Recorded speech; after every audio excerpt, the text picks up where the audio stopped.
How do you write an email that actually sells? That's the number one question I always get. But let's talk about something even more important.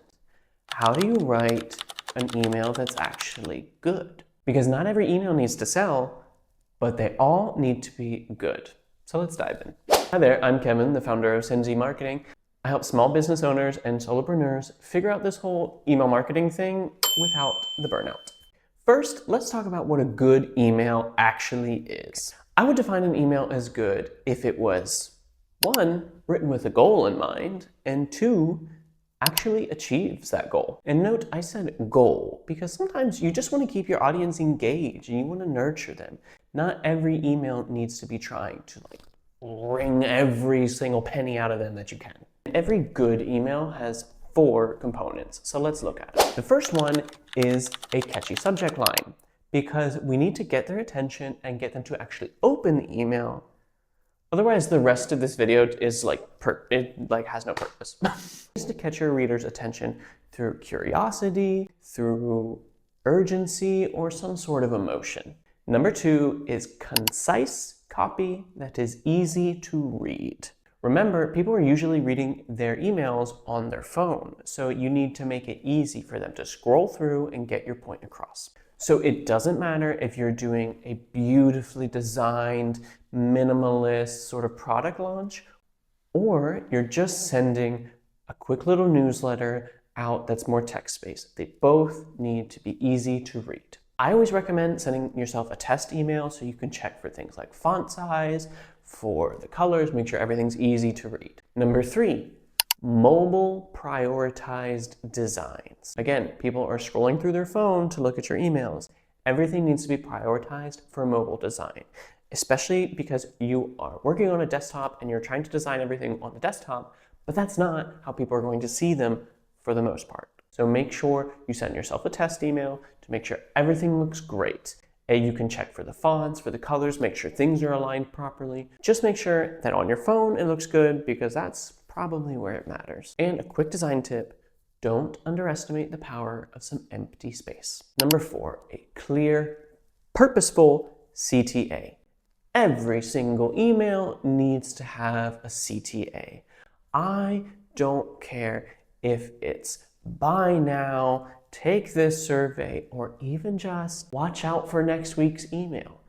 You need to do something, you need to tell them something for what they should expect in the next step in their journey. And really, you just want to interact with them somehow, right? You want to keep them engaged so that they are used to opening your emails and they sort of form a habit out of it. But the important thing is you just need to make them do some sort of action.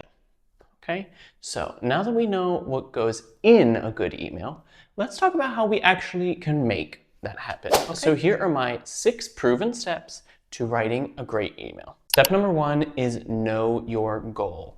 I think this is the most important one because everything else that we do after this point is all going to be centered around making sure we achieve that goal. So figure out why you're going to send it. Do you want to just keep your audience engaged?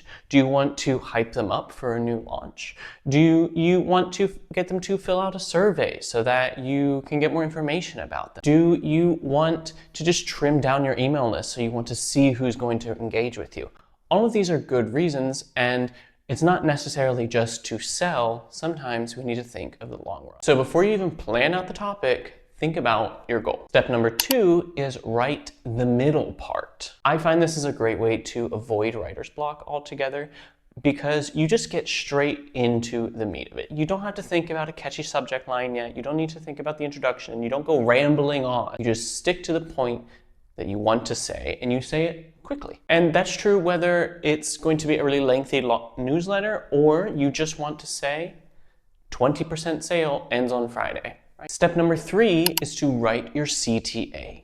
Every email needs an action and it needs to be super clear. You always need an action at the end, but many times it's helpful to have one at the beginning, middle, and the end as well, depending on how lengthy it is. So just make them clear, specific, and easy to understand. For example, don't just hyperlink your product when it's written in a sentence. Instead, make one clear button that they can click on or tap on and then go to the page. Make it say, buy our moisturizer today. Sign up for the wait list. Take the survey, right? It's clear, simple things that people understand. And bonus points if you can make it focus on the benefit rather than just the action. So for example, get softer skin today, get exclusive access, discover your inner self. Anything that sort of focuses on the main benefit of what you want them to do.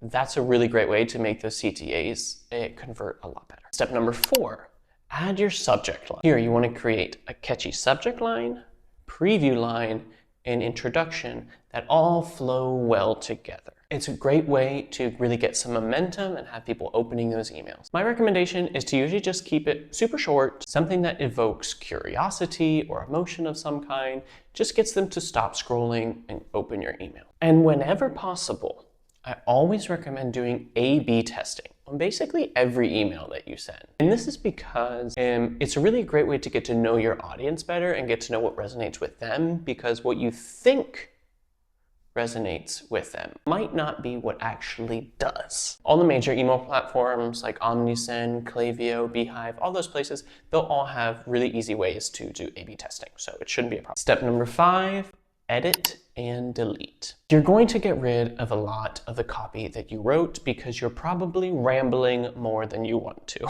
Keep things concise, make it easy to read, and go through your copy and really edit it to make sure everything is purposeful and achieving the goal that we set out. Straight to the point and fix those typos. Step number 6, make the design fit the copy. Think of this as adding a gorgeous cover to this novel that you spent so much time writing. We want to make sure that it really catches people's eyes, it makes them really want to read. But at the end of the day, people are staying, people are being moved because of the words. Designers, don't come for me. Both of our jobs are crucial, okay?